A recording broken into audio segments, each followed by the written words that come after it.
प्रभात जी अपनी बात को पूरा करेंगे, फिर अरविंद जी आपका जवाब देंगे। जी जी, मैं ये कह रहा था, कश्मीर की बात पे आता हूं, परिवारवाद की बात आई। देश के प्रधानमंत्री और भारतीय जनता पार्टी से ज्यादा परिवारवाद कहां होगा? क्या उत्तर प्रदेश के मुख्यमंत्री परिवारवाद से नहीं आते? अरविंद भाई, आप तो उत्तर प्रदेश से आते हो, बता दो कि उत्तर प्रदेश के मुख्यमंत्री परिवारवाद से नहीं आते? राजनाथ सिंह जी का बेटा नहीं है, पे केंद्रित रही है। अमरनाथ ठाकुर कहां से आते हैं? अरे आप में तो जो थे वो थे ही, जो हमारे पास थे उनको भी आप लेके चले गए, ज्योतिरादित्य सिंधिया, जतिन प्रसाद। तो आप तो कम से कम परिवारवाद के बारे में कुछ भी मत बोलो, सारे के सारे आरोप और लांछन आप फिर तो ऐसे एथिकली और मॉरली तो प्रभात जी आपको भी अधिकार नहीं है फिर तो बोलने का, फिर तो एथिकली आपको भी नहीं है बोलने का। अरे हम तो क्या क्या परिवारवाद है क्या? मैं तो सुनिए मेरी बात, मैं प्रभात जी जब परिवारवाद की बात हुई, सुनिए सर, नेशनल कॉन्फ्रेंस के साथ आपका गठबंधन है, नेशनल कॉन्फ्रेंस के साथ आपका गठबंधन है। नेशनल कॉन्फ्रेंस अपनी फैमिली लेगेसी को पॉलिटिकली किस तरीके से कैरी फॉरवर्ड कर रहा है ये मुझे बताने की जरूरत है। उनके दोनों बेटे अब चुनावी सभाओं में उमर अब्दुल्ला के साथ नजर आए, अगली बार हो सकता है कि उनका भी डेब्यू हो जाए या साथ साथ वो पॉलिटिकली एक्टिव हो जाए। एक परिवारवाद की बात उस सेंस में हो रही है। फिर आप पीडीपी देख लीजिए, इल्तिजा मुफ्ती इस बार डेब्यू कर रही है या नहीं कर रही है, ये बताइए। पॉलिटिकली वो डेब्यू कर रही है या नहीं कर रही है, इसकी बात मैंने कहा कि आप उनको बोलेंगे, वो आपको बोलेंगे, कोई फायदा नहीं। अरविंद जी से जवाब ले लूं जरा एक बार पहले। अरविंद जी बोलिए। देखिए पूर्णिमा जी, प्रभात जी को मैंने कई बार कहा कि तथ्यों को ठीक से सुनिए और ठीक से रखिए। हम गली चौराहे में खड़े होकर डिबेट नहीं कर रहे हैं, एक दूसरे के शत्रु नहीं है। अपनी अपनी बातें कहें और दर्शकों पे छोड़ दें, दर्शक डिसीजन लेंगे। मैंने ये कहा कि अटल बिहारी वाजपेयी जी की जो सरकार थी उसमें भारतीय जनता पार्टी को अकेले पूर्ण बहुमत नहीं थी। हमने कॉमन मिनिमम प्रोग्राम बनाया था, उसमें हमारे जो सहयोगी दल थे 370 हटाने पे सहमत नहीं थे। हमने जनता से कहा था कि हमारा कोर इशू है, जिस दिन आप हमें पूर्ण बहुमत देंगे हम हटा देंगे। हमने हटा दिया, नंबर एक। दूसरा, जब हम परिवारवाद की बात करते हैं तो हम किस परिवारवाद की बात करते हैं? भारत जब आज़ाद हुआ उस समय भारतीय जनसंघ बना, उस समय के हमारे नेता होते थे डॉक्टर श्यामा प्रसाद मुखर्जी और पंडित दीनदयाल उपाध्याय। फिर अटल बिहारी वाजपेयी और लाल कृष्ण आडवाणी का जमाना आया। आज नरेंद्र मोदी जी हैं, राजनाथ सिंह जी हैं, अमित शाह जी हैं। लेकिन कांग्रेस को देखिए, 52 में भी नेहरू, उसके बाद इंदिरा गांधी, फिर राजीव गांधी और आज राहुल गांधी। तो प्रभात जी, इस चीज को कहा जाता है परिवारवाद कि पार्टी पे कब्जा हो जाए, अध्यक्ष का बेटा ही अध्यक्ष होगा और प्रधानमंत्री का बेटा ही प्रधानमंत्री होगा। इस परिवारवाद की बात मैं कर रहा हूं। एक मिनट, मैं आपके विरोध में नहीं कर रहा हूं, मैं अपनी बात रख रहा हूं। दूसरी बात पूर्णिमा जी कहना चाहूंगा, आज कश्मीर का जो मेरी बात पूरी हो जाने दीजिए, बोलिएगा। आज कश्मीर का जो बखेड़ा है वो केवल और केवल कांग्रेस और नेहरू परिवार की देन है, क्योंकि 370 की जरूरत नहीं थी। 370 का जो विलय हुआ था उसमें महाराजा हरि सिंह ने कोई ऐसा शर्त नहीं लगाया था। बाकी राज्यों का जिन कंडीशन में, जिन फॉर्मेट पे विलय हुआ था, उसी फॉर्मेट में, उसी कंडीशन में 370 का कश्मीर का विलय हुआ था। लेकिन शेख अब्दुल्ला को खुश करने के लिए 370 लाया गया, बाद में मुस्लिम तुष्टीकरण के लिए उसको बरकरार रखा गया। आज भारतीय जनता पार्टी ने जब हटा दिया है, और पूर्णिमा जी आप बताइए 10 साल पहले चले जाइए, 10 साल पहले जाइए, लाल किला पे जाने की किसी की हिम्मत नहीं होती थी। मैं मानती हूँ और मैं उसका एक उदाहरण दे देती हूँ।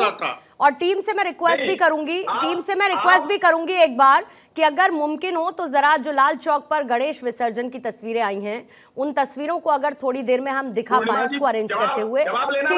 ठीक है, एक सेकंड सर, एक सेकंड प्लीज, मुझे थोड़ा सा समय दीजिए।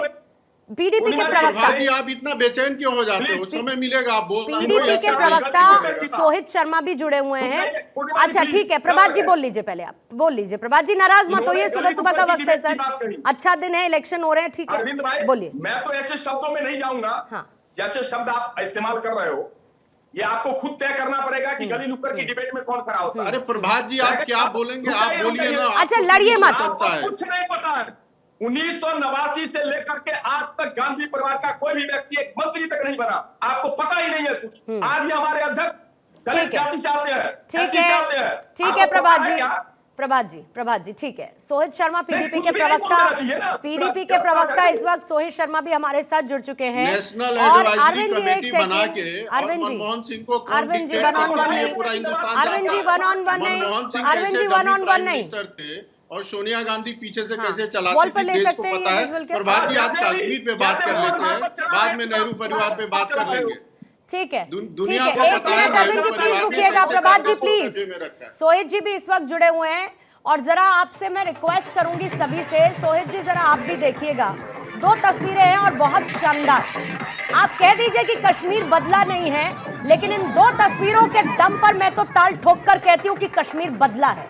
जरा कतारें आप देखिए किस तरीके से पोलिंग बूथ पर है, लोकतांत्रिक व्यवस्था में विश्वास बहाली की तस्वीर है। और दूसरी तस्वीर लाल चौक की है, जहां पर न सिर्फ तिरंगा फहर रहा है बल्कि वहां पर गणेश उत्सव मनाया जा रहा है। गणेश विसर्जन की ये तस्वीरें, लोग झूम रहे हैं, गा रहे हैं, गणेश उत्सव को सेलिब्रेट कर रहे हैं।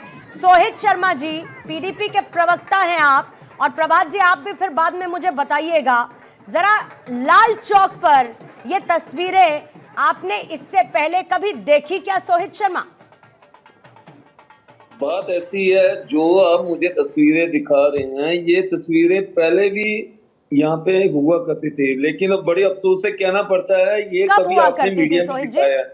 कब हुआ करती थी ये जरा कभी आपने बताइए मीडिया मुझे। में जुम्मा दिखाया। 4 साल तो हुए नहीं है सर यहाँ पत्रकारिता में आए यहाँ हुए। तक सुन लीजिए ना, सोहित जी बात सुनिए सुन मेरी लीजिए, बात। मैं आपकी सोहित बात जी, सुन रहा हूँ, मेरी सोहित जी बात एक सुन चीज लीजिए आपको ना। मैं क्लियर करूं, आप मेरी बात मैं सुन आपको एक लीजिए चीज ना। सर क्लियर करूं। मैं आप देखिए, आप बहुत वरिष्ठ हैं, आप बहुत सम्माननीय हैं, लेकिन मुझे 4 साल नहीं हुए हैं पत्रकारिता में आए हुए ना। मैं 4 साल से जम्मू कश्मीर की तस्वीरें देख रही हूँ। सालों बीत गए सर, सालों बीत गए, सालों बीत गए। 370 से पहले की तस्वीरें, 370 से बाद की तस्वीरें, बीजेपी पीडीपी का साथ आना, उनका गठबंधन, उससे पहले का टूटना, उससे पहले का टूटना, महबूबा मुफ्ती की सरकार देखना, उमर अब्दुल्ला, फारूक अब्दुल्ला को सुनना, ये सब देखते हुए सब बहुत समय बिता दिया है।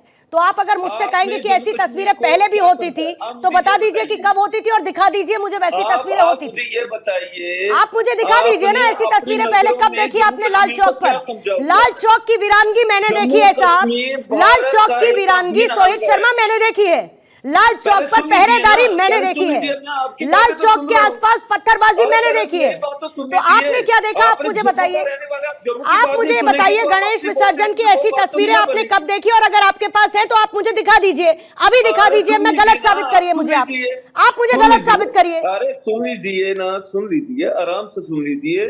देखो बात ऐसी है, जम्मू कश्मीर भारत का एक अभिन्न अंग है, अब इस बात को समझना होगा। Wonderfully sir. पहली बात एक बात सोचिए, जब से जम्मू कश्मीर भारत के साथ जुड़ा है, क्या तब से जम्मू कश्मीर भारत के साथ नहीं रहा क्या? जम्मू कश्मीर आपकी भारत के नजर में साथ जम्मू कश्मीर का क्या वो रहा है? अब मेरी बात सुन लीजिए, बोलिए बोलिए जम्मू को देख लीजिए, रजौरी पुंछ को देख लीजिए, चिनाब वैली को देख लीजिए। कश्मीर के अगर 1 या 2 डिस्ट्रिक्ट में अगर ऐसे हालात होते हैं तो उससे पूरा जम्मू कश्मीर बदनाम तो नहीं ना हो सकता। आप इस बात को समझे, जम्मू कश्मीर भारत का एक अभिन्न अंग है, और यहाँ पे जो सेकुलर सोच है, जहाँ पे जो भाईचारा है, ठीक है, 90 के दशक में जो हालात हुए थे, उस दशक में भारतीय जनता पार्टी वीपी सिंह की सरकार में शामिल थी, भारतीय जनता पार्टी सपोर्ट करी थी वीपी सिंह सरकार को, जो हालात उस समय थे। लेकिन आप जो आप ये हमें बता रहे हैं, ये हमारे पूरे जम्मू कश्मीर में चलता आ रहा है। हाँ, अगर आप कश्मीर की बात कर रहे हैं, जो आप लाल चौक की बात कर रहे हैं, वहां पे चलता है, लेकिन आज मीडिया इसको पूरे जोर शोर से दिखा रही है, वो बात अलग है। ठीक है, ठीक है। नहीं तो आप मुझे पहले की तस्वीरें निकाल के सर दिखा दीजिए, आपके तो एल्बम में और आपके तो आर्काइव में बहुत कुछ ऐसा होगा, जरा दिखाइए ना, मैं भी देखना चाहती हूँ, मैं देखना चाहती हूँ सर। मैं तो सुन ही रही हूँ आपको इतनी देर से, मैं तो कह रही हूँ सुनने के साथ साथ दिखा भी दीजिए ना सर। अगर भारतीय जनता पार्टी ने कसम खा ली है कि हमें जम्मू कश्मीर को बदनाम करना है, आप तो ना कीजिए, सोहित जी, आप तो ना कीजिए। कश्मीर मेरे भारत का हिस्सा है, और उस कश्मीर को बदनाम करने की देखिए, कोई भी कोशिश करेगा तो रोकने के लिए पहले मैं खड़ी हूँ। बात किसी को बदनाम करने की नहीं है सोहित जी, बात हालत की है। आप जिस कश्मीरियत जमहूरियत की बात करते हैं, आज तो बहुत शानदार दिन है उसके लिए, लेकिन बात उस एक नैरेटिव को सेट करने की है। मैं कहती हूँ कि चीजें बदल रही हैं, और आज आपने बड़ी अच्छी बात सर बोली कि कश्मीर भारत का अभिन्न अंग है, बिल्कुल है। तो उसको उसी तरीके से ट्रीट हमने करिए ना, कब- उसको उसी आप तरीके मुझे से यही ट्रीट तो करिए प्रॉब्लम ना। है। वहां आप के पहले लोगों के सुनिए मन ना, में इस बात का एहसास भारतीय होने जनता दीजिए ना पार्टी का कि सिर्फ एक कश्मीर काम भारत रहा का है। अभिन्न अंग है।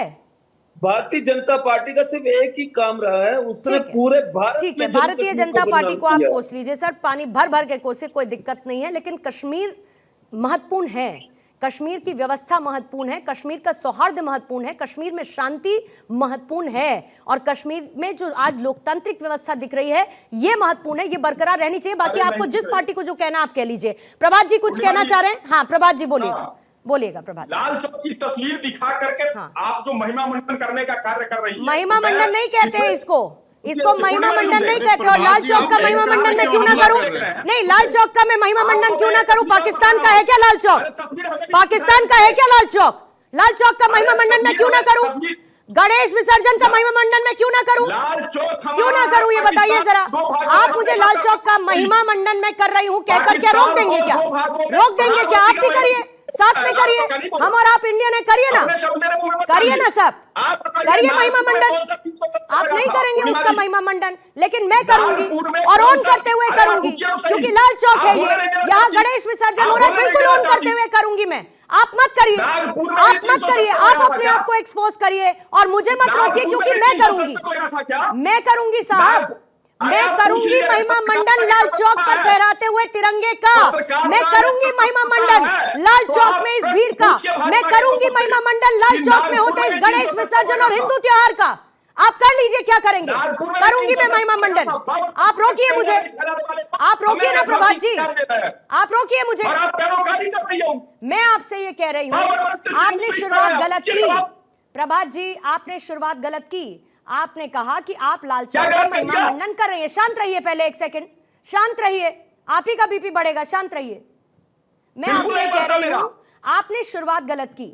आपने कहा कि लाल चौक का जो महिमा मंडन करके आप दिखा रही हैं। अरे साहब, तारीफ करने वाली बात यह है, तारीफ करने वाली जब बात है तो मैं तारीफ करूंगी और मैं ऑन करके कर रही हूं। मैं तो छिपकर भी नहीं कर रही, मैं तो किसी की ओट नहीं ले रही, मैं किसी की ओट नहीं ले रही, मैं खुलकर कर रही हूं और मैं करूंगी। आप कर लीजिए, आप मत करिए, आपकी पॉलिटिक्स को सूट नहीं करता, आप मत करिए, मुझे क्या दिक्कत है? जो आपकी पॉलिटिक्स को सूट करे वो बात करिए, नागपुर में करिए ना साहब, अपनी पॉलिटिक्स की बात करिए। लाल चौक छोड़ दीजिए, आपके बस की बात नहीं है, छोड़ दीजिए। नागपुर में क्यों नहीं तिरंगा फहराया? आप अपनी बात करिए ना पार्टी की साहब। अरे आप अपनी पार्टी की बात करिए ना, क्यों मत करिए फिर, अपनी पार्टी की बात मत करिए सर, मत करिए। मुझे लगा कि आज आप अपनी पार्टी को ही रिप्रेजेंट करने के लिए बैठे, नहीं करना मत करिए, मत करिए, कोई इशू नहीं है, मत करिए। आपको अपनी पार्टी की भी बात नहीं करनी, मत करिए, कोई दिक्कत नहीं है, मत करिए। भारतीय जनता पार्टी की जो मातृ संगठन है उसने तिरंगा नहीं फहराया, आप प्रश्न नहीं कर सकती, करके दिखाओ प्रश्न। तिरंगा किसने फहराया का क्रेडिट लेने की घोड़ नहीं है यहाँ पर, बेसिक समझिए प्रभात जी, बेसिक समझिए। तिरंगा वहां पर फहरा रहा है, ये महत्वपूर्ण है। लाल चौक पर ये तस्वीरें आज देखने को मिल रही हैं, ये महत्वपूर्ण है। शांति बहाली है कश्मीर में, ये महत्वपूर्ण है। जनता लोकतांत्रिक व्यवस्था पर विश्वास बहाल कर रही है, ये महत्वपूर्ण है। पत्रकारिता है आपकी, आपकी पत्रकार, फिर मैं कह रही हूं, आप अपनी पार्टी का पक्ष रख नहीं पा रहे, आप बीजेपी को गालियां देने में लगे हुए हैं, बीजेपी को कोस रहे हैं। मैं लाल चौक की बात करती हूं तो आपको मेरी पत्रकारिता पर सवाल है, तो होते रहिए। आपके बेसिक्स क्लियर नहीं है, मैं क्या करूं प्रभात जी? आप ही के अगर बेसिक क्लियर नहीं है तो मैं क्या करूं? अब आपको स्पोक्स पर्सन कैसा बनना है ये मैं थोड़ी बताऊंगी, जैसे आप मुझे नहीं बताएंगे कि मुझे पत्रकार कैसा बनना है। अच्छा प्रश्न, आप आईना दिखाओ तो तकलीफ होने लगती है। नागपुर में 300 अच्छा ठीक है साहब, सुनिए, सुबह सुबह क्यों सर, अपना भी छोड़िए ना, पार्टी की बात करिए।